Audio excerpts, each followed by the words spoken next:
Double crochet എങ്ങനെയാന്ന് നോക്കിയാലോ. ഈ ഹാഫ് ഡബിൾ ക്രോഷ്യന്ന് ഒരു സ്റ്റെപ്പ് മാത്രമേ വ്യത്യാസമുള്ളൂ കേട്ടോ ഡബിൾ ക്രോഷ്യ ചെയ്യാന്. ആദ്യം ബേസ് ചെയിൻ ക്രിയേറ്റ് ചെയ്തിട്ടുണ്ടാവണം. ഞാനിവിടെ ഒരു 6-7 ചെയിൻസ് ക്രിയേറ്റ് ചെയ്തിട്ടുണ്ട്. ഇനി യാൺ ഓവർ ചെയ്യുക. ഹുക്കിൽ നിന്ന് മൂന്നാമത്തെ ചെയിനിലേക്ക് ഹുക്ക് ഇൻസേർട്ട് ചെയ്യുക. ഒരു ലൂപ്പ് പുൾ ത്രൂ ചെയ്തെടുക്കുക. ഇപ്പൊ 3 ലൂപ്സ് കിട്ടിയിട്ടുണ്ടാവും. ഇനിയാണ് കേട്ടോ ചേഞ്ച് വരുന്നത്.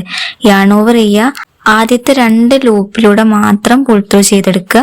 അപ്പോൾ എഗെയിൻ നമുക്ക് 2 ലൂപ്സിലും കൂടെ കിട്ടിയിട്ടുണ്ടാവും. വീണ്ടും യാൺ ഓവർ ചെയ്യുക. ഈ 2 ലൂപ്പിലൂടെയും പുൾ ത്രൂ ചെയ്തെടുക്കുക. ഇത് 2 സ്റ്റെപ്സ് ആയിട്ട് വരുന്നതുകൊണ്ടാണ് ഡബിൾ ക്രോഷ്യ എന്ന് പറയുന്നത് കേട്ടോ. ഈ സ്റ്റെപ്സ് ഒന്നുകൂടെ റിപ്പീറ്റ് ചെയ്യുക. അതായത് യാൺ ഓവർ ചെയ്ത് സ്റ്റിച്ചിലൂടെ ഹുക്ക് ഇൻസേർട്ട് ചെയ്യുക. ഒരു ലൂപ്പ് പുൾ ത്രൂ ചെയ്തെടുക്കുക. വീണ്ടും യാൺ ഓവർ ചെയ്ത് 2 ലൂപ്സിലൂടെ മാത്രം പുൾ ത്രൂ ചെയ്യുക. വീണ്ടും യാൺ ഓവർ ചെയ്ത് പുൾ ത്രൂ ചെയ്യുക. ഈ സ്റ്റെപ്സ് കണ്ടിന്യൂ ചെയ്താൽ നമുക്ക് ഇങ്ങനെയുള്ള ഡിസൈൻ, ഈ സൈസിലുള്ള ഡിസൈൻ ആയിരിക്കും കേട്ടോ കിട്ടുന്നുണ്ടാവുക. അപ്പോൾ വീഡിയോ ഹെൽപ്ഫുൾ ആയാൽ ലൈക്ക് ചെയ്യാൻ മറക്കണ്ട. ചാനൽ ഇഷ്ടമായാൽ സബ്സ്ക്രൈബ് ചെയ്യുക. അപ്പോൾ ഓക്കെ, ബൈ.